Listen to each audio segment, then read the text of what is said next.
দীর্ঘদিন অপেক্ষার পর অবশেষে কি প্রাথমিক শিক্ষক নিয়োগের জট খুলতে চলেছে? ২০-২২ সেশনের ডিএলএড প্রার্থীরা কি এবার সত্যিই নিয়োগের মুখ দেখবেন? সুপ্রিম কোর্টের কড়া নির্দেশে ডাব্লিউবিবিপিই কি এবার বাধ্য হতে চলেছে নিয়োগ শুরু করতে? আজকের এই ভিডিওতে জানব সুপ্রিম কোর্ট ঠিক কী বলল, কারা উপকৃত হবেন আর সামনে কি হতে চলেছে। পশ্চিমবঙ্গ প্রাথমিক শিক্ষা পর্ষদের ডাব্লিউবিবিপিইর শিক্ষক নিয়োগ প্রক্রিয়া নিয়ে দীর্ঘদিনের আইনি জটিলতার অবসান ঘটাতে আবারও কড়া অবস্থান নিল সুপ্রিম কোর্ট। সম্প্রতি প্রাথমিকে শিক্ষক নিয়োগ, বিশেষত ২০-২২ সেশনের ডিএলইডি প্রশিক্ষণপ্রাপ্ত প্রার্থীদের নিয়োগ সংক্রান্ত মামলায় দেশের সর্বোচ্চ আদালত এক অত্যন্ত গুরুত্বপূর্ণ নির্দেশিকা জারি করেছে। পশ্চিমবঙ্গ প্রাথমিক শিক্ষা পর্ষদের সভাপতি গৌতম পাল মহাশয়ের বিরুদ্ধে দায়ের করা একটি আদালত অবমাননার কন্টেম্প্ট অফ কোর্ট মামলার শুনানিকালে বিচারপতিরা এই নির্দেশ দেন, যা রাজ্যের হাজার হাজার চাকরিপ্রার্থীর মনে নতুন করে আশার সঞ্চার করেছে। মামলার প্রেক্ষাপট ও সুপ্রিম কোর্টের হস্তক্ষেপ। এই মামলাটির সূত্রপাত হয় গত ৪ এপ্রিল ২০২৫ তারিখে সুপ্রিম কোর্টের দেওয়া একটি রায়কে কেন্দ্র করে। সেই সময় সর্বোচ্চ আদালত ২০-২২ সেশনের ডিএলএড প্রার্থীদের নিয়োগ প্রক্রিয়া দ্রুত সম্পন্ন করার জন্য প্রাথমিক শিক্ষা পর্ষদকে নির্দেশ দিয়েছিল।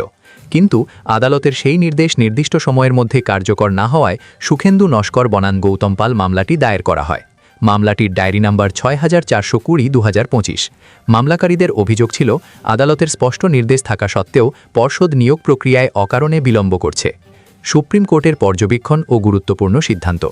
বিচারপতি পি.এস. নরসিমহা এবং অন্যান্য বিচারপতিদের নিয়ে গঠিত সুপ্রিম কোর্টের বেঞ্চ এই মামলায় বেশ কিছু তাৎপর্যপূর্ণ পর্যবেক্ষণ তুলে ধরেছে, যা নিয়োগ প্রক্রিয়ার ভবিষ্যৎ নির্ধারণে সহায়ক হবে। পূর্ববর্তী রায় কার্যকর করা। আদালত দ্ব্যর্থহীন ভাষায় জানিয়েছে যে গত ৪ এপ্রিল ২০২৫ তারিখে সুপ্রিম কোর্ট যে রায় দিয়েছিল, পর্ষদকে তা অবিলম্বে মেনে চলতে হবে এবং কার্যকর করতে হবে। বিলম্বের কারণ ও যৌক্তিকতা। ২০-২২ সেশনের ডিএলএড প্রার্থীদের পরীক্ষা ও ফলাফল প্রকাশে যে দেরি হয়েছিল, তাকে আদালত অবৈধ বা ইল্লিগালিটি বলে গণ্য করেনি।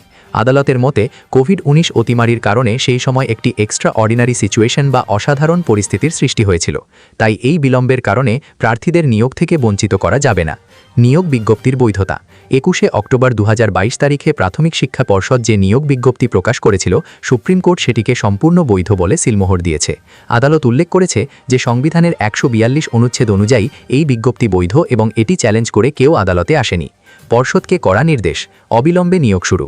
শুনানি চলাকালীন আদালত পর্ষদকে কড়া ভাষায় নির্দেশ দিয়েছে যেন তারা কালবিলম্ব না করে অবিলম্বে এবং দ্রুততার সাথে নিয়োগ প্রক্রিয়া এগিয়ে নিয়ে যায়। আদালতের এই পর্যবেক্ষণ থেকে স্পষ্ট যে নিয়োগ প্রক্রিয়ায় আর কোনো গড়িমসি বরদাস্ত করা হবে না।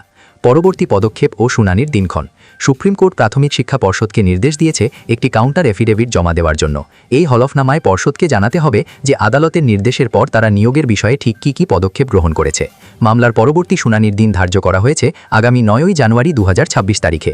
ওই দিন পর্ষদকে তাদের গৃহীত পদক্ষেপের রিপোর্ট আদালতে পেশ করতে হবে।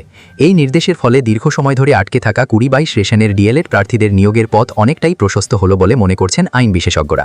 এই ভিডিওটি যদি আপনাদের জন্য গুরুত্বপূর্ণ হয় তাহলে অবশ্যই লাইক করবেন। প্রতিটি শিক্ষক নিয়োগ সংক্রান্ত আপডেট পেতে চ্যানেলটি সাবস্ক্রাইব করে বেল আইকন অন করে রাখুন। আর আপনার মতামত বা প্রশ্ন থাকলে কমেন্ট বক্সে লিখতে ভুলবেন না।